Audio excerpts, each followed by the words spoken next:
Hokkaido is a very powerfully spiritual, slightly wild, magnetic place. Hey, umbrella time. Thank you. Great. It's a place, particularly in the winter, where the clutter and distraction of life seems to fade away. When the snow comes and everything is nicely covered in white or grey. Sounds go away. You can just hear the snowfall and your own heartbeat and breathing and very little else.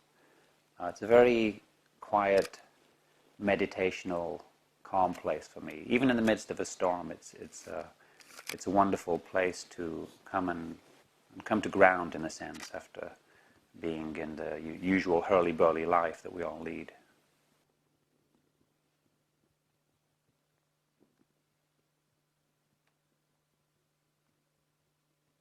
It's like one vast white canvas with calligraphy, black brushstrokes marked on this very, very beautiful abstract area.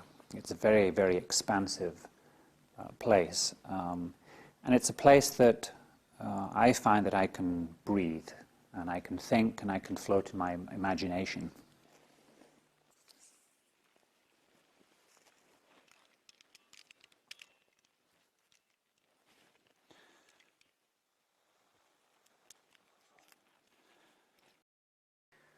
One of the essential elements of Hokkaido, and in fact Japan in general, is that it is an island, a very intimate island or islands that have been changed and lived on and with over the centuries. There is nowhere seemingly that I've found in Hokkaido that is so wild that it doesn't have that element of people having been there. And I believe an essential ingredient of my work is the feeling of memories and stories and atmospheres that reside in the landscape. So I again look for particular environments that have been changed somehow, that have the influence or impact on the earth.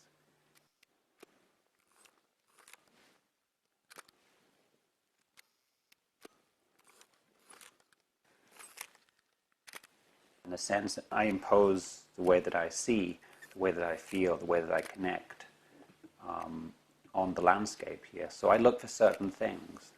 And another photographer, of course, would produce an entirely different body of work, I would hope. This place can be extremely wild, particularly up in the mountains.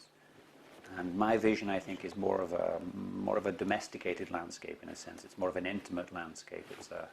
I look for single trees that have certain characters. I look for fence posts that have certain graphic elements to them. That sometimes it's the snow barriers look like musical notes for me and scales. And I always have this vague theory that there's a certain language in the landscape that I certainly don't understand. I don't suppose anybody else does. But I love to wander around playing with these marks on the landscape.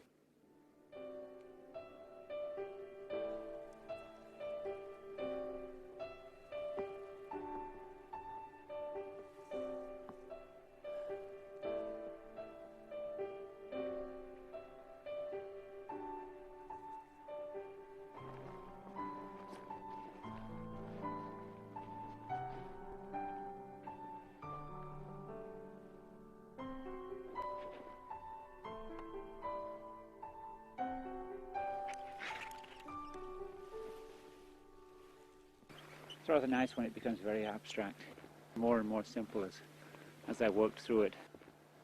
I started with hundreds of them, and it got down to about 3 at the end.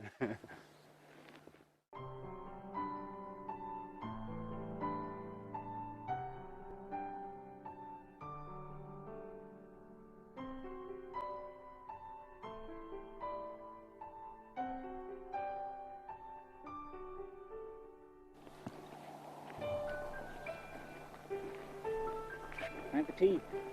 Good idea. Okay.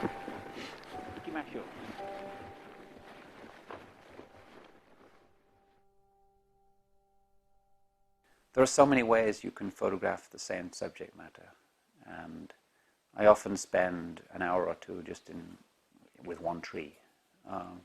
Not because I'm taking the same photograph over and over, but because I'm experimenting with different angles, with different compositions, with different lenses, and with different speeds. So particularly in snowstorms, one can photograph with very fast speeds and have that kind of staccato effect, or you can actually see the snow as little dots all over the photograph, which is very, very nice. Or one can go the other way and make very long exposures, and the snow becomes like a veil, like a mist. And I tend in general to go that direction, to make the exposures longer rather than shorter. I often do this with water, of course, too, with almost anything that moves. So it creates something which the eye doesn't actually see, which I rather like. I like the feeling that photography can be somewhat unpredictable, that we don't really have full control of what's going on, and that even during the exposure things happen that we don't really know about. And it becomes a sense of discovery, like opening a Christmas present when you actually get the processed film back.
Yeah, there it is. Hold on. Yeah. We can talk to it.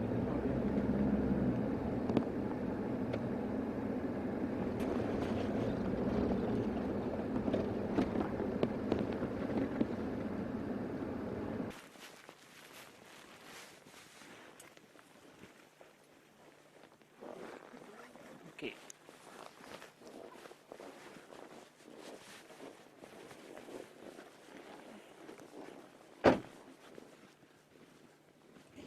I'm going to circle. I'm not going to go too close. I'll say hello soon, but not yet.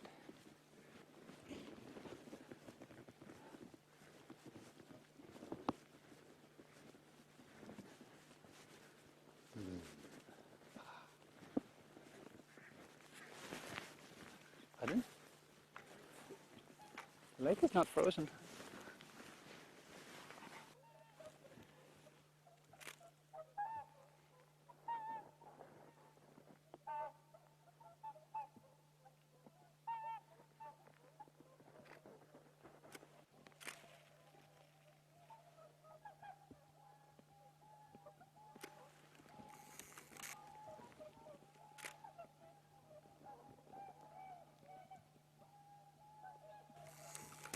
Beautiful, beautiful.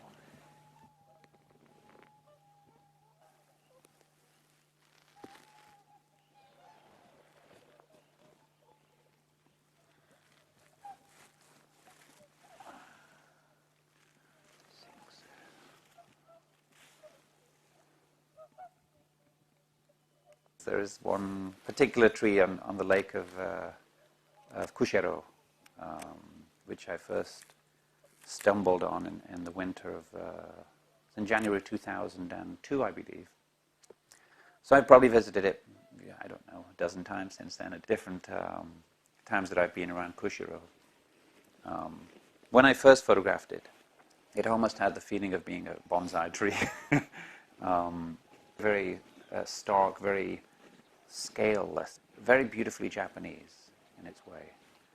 And each time I would return, one of the limbs fell off the tree, or it changed completely. And now it's almost a kind of a stooping, old lady figure somehow. It kind of stretches out over the lake.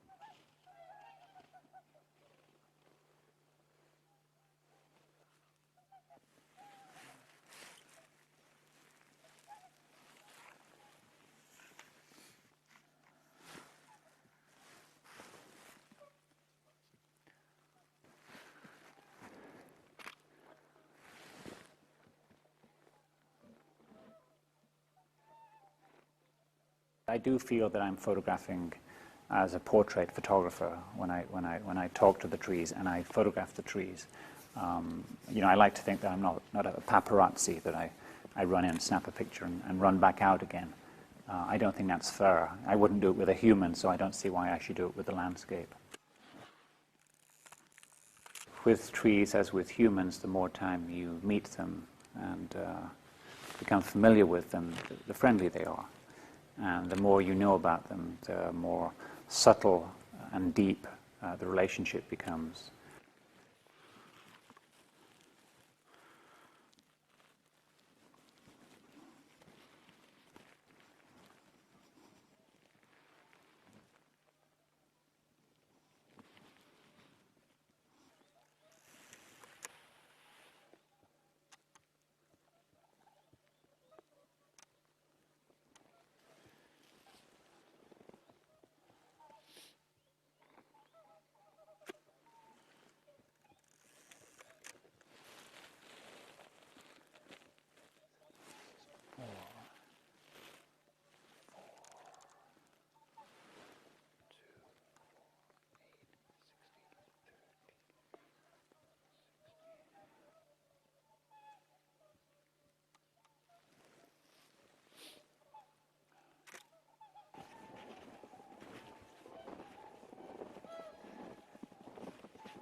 She hasn't changed too much, which is very, very nice.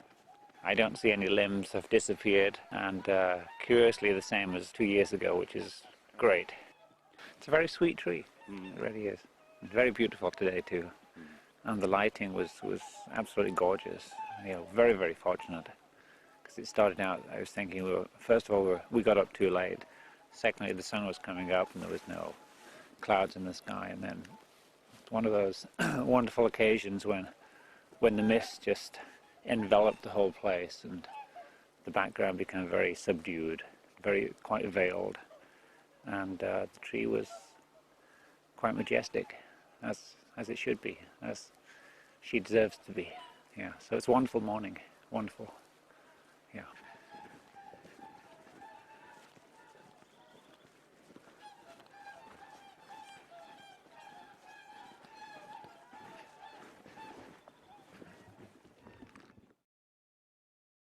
I'm an old dog and I don't like to change my tricks very much, particularly since the digital revolution. I'm fully conscious that much of what I do could be done very quickly with a computer. I look for certain elements in the landscape, certain degrees of simplicity that I could make in the computer quite easily and very quickly. But I find that the process of coming to Hokkaido and the days or weeks I spend here is extremely therapeutic. I love to just wander out and in a sense go hunting for that elusive photograph. And there is a degree of imperfectness which I always look for, and I can make it perfect again with a computer very easily. But I look for elements that just come together at a certain time that I can't really duplicate. Very, very nice.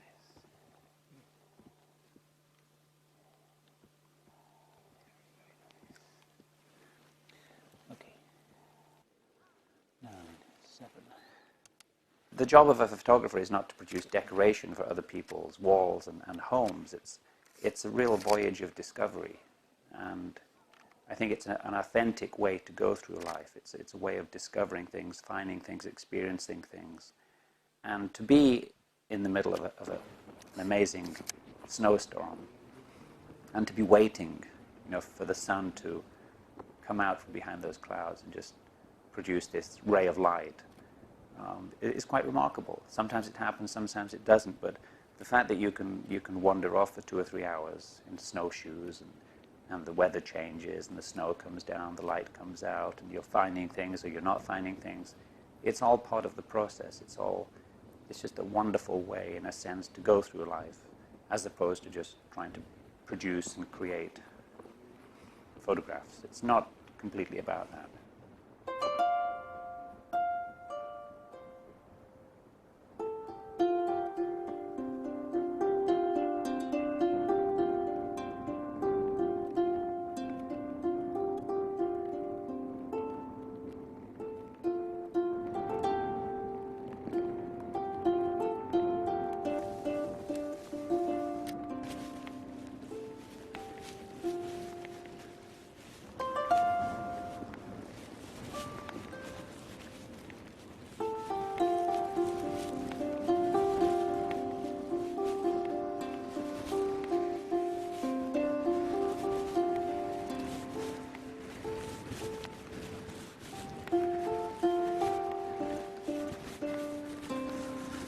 Getting hard going.